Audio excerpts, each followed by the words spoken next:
Okay. Hi guys, this is Teacher Candy. First I want you to get your supplies together, okay? So you're gonna need a marker, a pen. I'm gonna write in a Sharpie so that you guys can see it. You're gonna need a piece of white paper or anything that's gonna be your background. This is already like a tutorial video. That's what it looks like right now. Yes. You're gonna need a yellow piece of paper. You're only gonna need like a little thin strip, so it doesn't even have to be this big. You're gonna need a whole piece of black, but you're going to cut it. So I'm not going to show you the whole black one yet because I already cut it. And you're going to, sorry, my cat will probably show up in a few minutes because that's what he does. Oliver. Yeah, my cat's name is Oliver. So I'm going to read you guys a verse, and then I'm going to tell you a couple of little stories, and then I'll show you the project we're going to do, okay? So the first one is Isaiah 43. So look up Isaiah at the top. Remember how to do that? And then you're going to go all the way to 43, and we're going to read verse 1 through 5. So even after this, I want you guys can replay this again, and then you guys can look it up, okay? Isaiah 43, verses 1 through 5. So the Lord is talking to Israel and talking specifically to the family of Jacob. Family of Jacob, or all of us, the family of Israel, the family... we're not actually of Israel. The family, all of the Christian families, all of the people who go to Abundant Life, all of the Greens, all the Joneses, all of the everybody, basically, the Washingtons, the everybody who goes to Abundant Life, everybody who goes to all the different churches, everybody who doesn't even go to churches. Okay, family of Jacob, the Lord created you, people of Israel. He formed you. He says, "Do not be afraid. I will set you free. I will send for you by name. You belong to me." That means he created you even before time began. He set your name and he wrote out your story. He knew that all of these things were going to happen, and he was going to make sure that you were taken care of already. Okay, it's already been through his hand. We just have to ask for his, we have to ask for what we need to do. Xavier, make sure I'm on you know what I mean. Yeah. You'll pass through deep waters. So that means you're going to go through trouble. All sorts of things are going to come, and then some things are going to try to overwhelm you. The flood, the waves are going to try to get over you. You will pass through the rivers, but their waters will not sweep over you. You will walk through fire, but you will not be burned. The flames will not harm you. Number 3, I am the Lord your God. I am the Holy One of Israel. I am the one who saves you. I will give up Egypt to set you free. That means he's going to give up other things, other countries, because we are Christians and we serve him. We follow Jesus Christ. I am the one who saves you. I will give up Egypt to set you free. I will give up Cush and Seba for you, for you are priceless to me. I love you and honor you. So I will trade other people for you. I will give up other nations to save your lives. Do not be afraid. I am with you. New dog. I will bring your people back from the east. I will gather you from the west. So that's Isaiah verses 43, 1 through 5. And then I am going to also read another one, but not till the end. Okay? So I was watching Tony Evans Jr., and Pastor was sent it to me through email. And actually it was the whole Tony Evans family. And it was really cool. It was a great message. And what stuck with me the most was these two stories that Tony Evans Jr. said, and he put them together. And he said he used to clear the table when he was a kid, and his mom used to have him clear the table, and they have to do placemats and set up their place, put their plate on the table, and put their knives and forks on the table, and then she would put the food on the table. But the longer it took him and his brothers and sisters to clear the table and to set up their food or set up their placemats and everything, the colder their food was.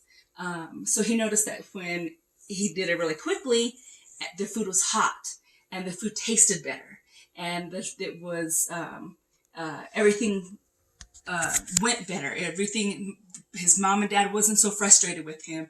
His, you know, it just was a better day. So he noticed that if he clears the table, it was a better day. It was a better thing. He got better things, period, right? He didn't stand in his own way. Now, then he said as an adult, he travels a lot with his family, and he goes on planes to drive, a lot of plane rides. And so he was with his family. Well, he was on a plane ride, and the tarmac where they land wasn't cleared yet. And so they circled, and they came back around to land, and it still wasn't clear. So there's all this stuff on the tarmac. And so they circled again, and they still couldn't land because there was still stuff on the tarmac. And so he circled again, and they still couldn't land because there was still stuff on the tarmac. And so at the end of it, they only can circle so many times because there's so much fuel. They can't refuel in the air, right?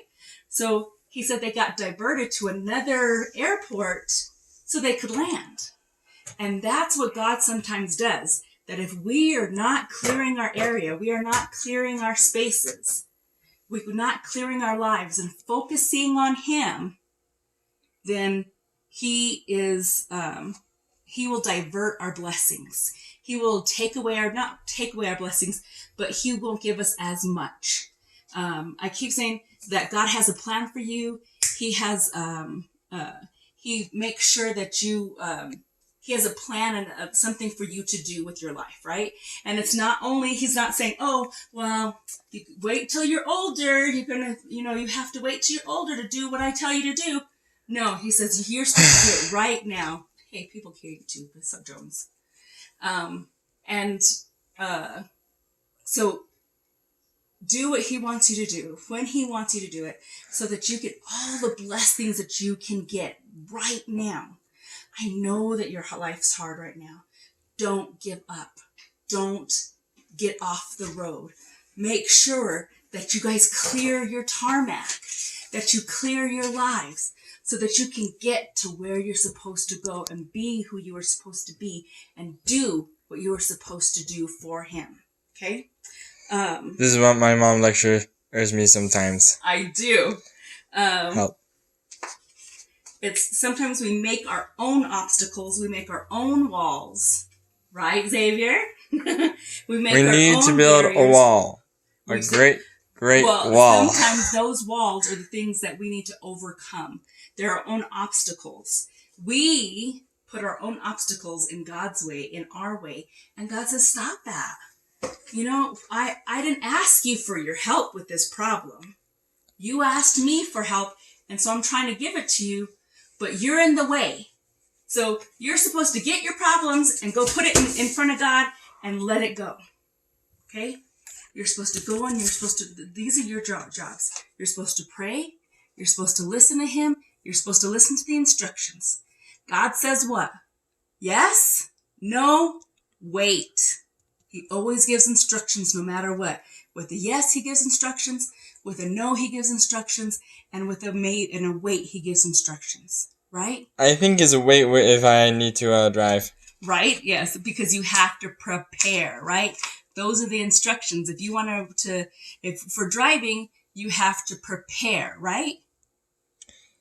Yes, even though I'm more of a watcher than a driver. Okay, but then you also know that, so you have to prepare to not be able to do that, right? Yeah, you made me a watcher. No, you can still change to the other stuff. Okay, so don't make your own obstacles. And if you see that you're building a wall and building your own obstacles and piling things up in your own way, ask God to help you get around that. Ask God to either help you go around it or to remove your obstacles, okay? So that you're not standing in your own way of your own blessings. Because we can stop them altogether. Your parents can help too. Your parents can help too. That's a definite sure. The other part is other thing he said was, one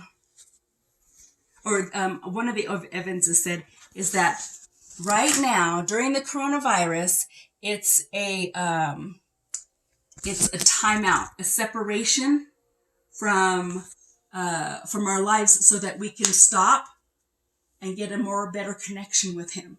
So that hopefully you guys are praying more, and that so write down your lists. Look, I wrote down all this stuff that I wanted to tell you guys. And actually I wrote down extra stuff because I started writing down the scriptures. And she didn't even talk to me about the script. Right.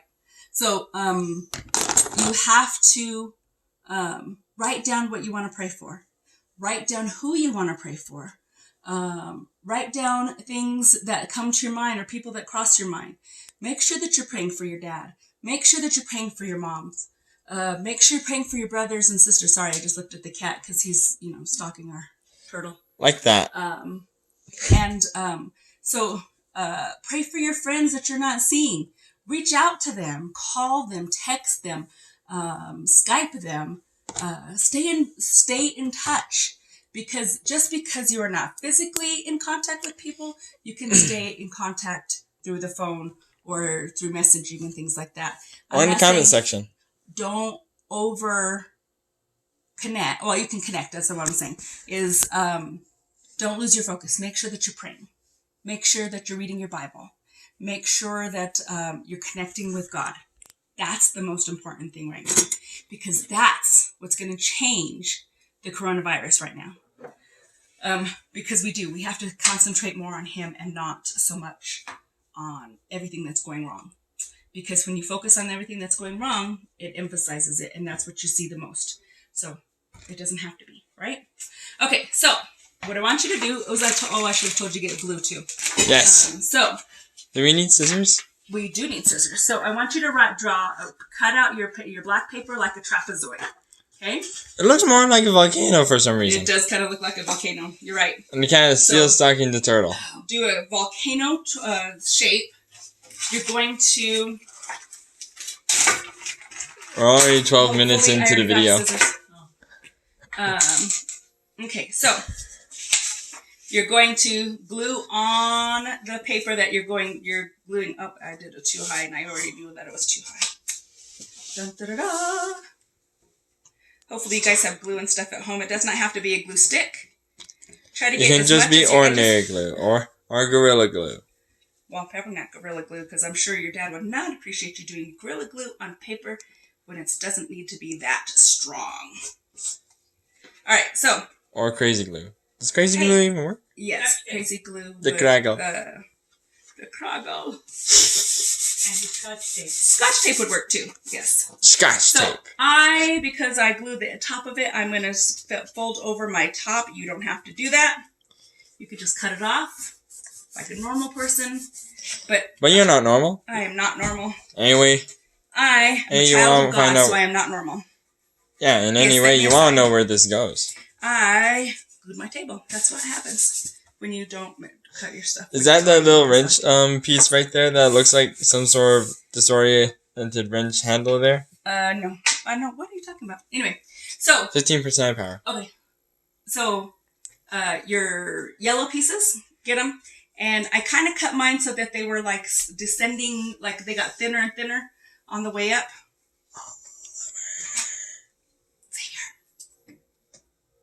I'm going to cut this one a little bit shorter and a little bit thinner. Don't be neurotic like I am. It does not have to be. You're going to have to do the last bit of the outro while I'll do the comment sense stuff. Okay, well, you have to wait. All right, so glue those on like that. Okay. Oh, it's a road. It is. Isn't that amazing? I can't believe I just figured that out. I was like, what's he going to do with a trapezoid volcano? And I was like, wait a minute. Oh, it's a road. It's a road because we're all on a road, and clear your road, your path, right? Clear. I think we got a little bit of the cat. I love it. Oh, that's cool. Sit listening. Clear your tarmac so you can land, right? So God can land and tell you where He wants you to go.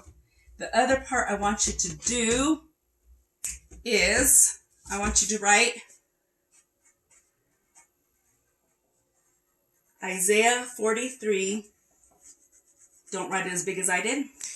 That's because my mom is not normal. 5. Can you see the 1 through 5? The 5. We can Yeah, see we can see the 5. Okay. And then I want you to also write 2 Corinthians 4 verses 8 and 9. We are pushed. Listen. We are pushed hard from all sides, but we are not beaten. We are not beaten down. We are bewildered. That means confused. But that doesn't make us lose hope. Others make us suffer, but God does not desert us. We are knocked down, but we are not knocked out. So remember that no matter what happens, you can be knocked down, but you are not knocked out. So my lovely lovelies, I'm not going to steal that. That is not my goodbye. So my lovely children,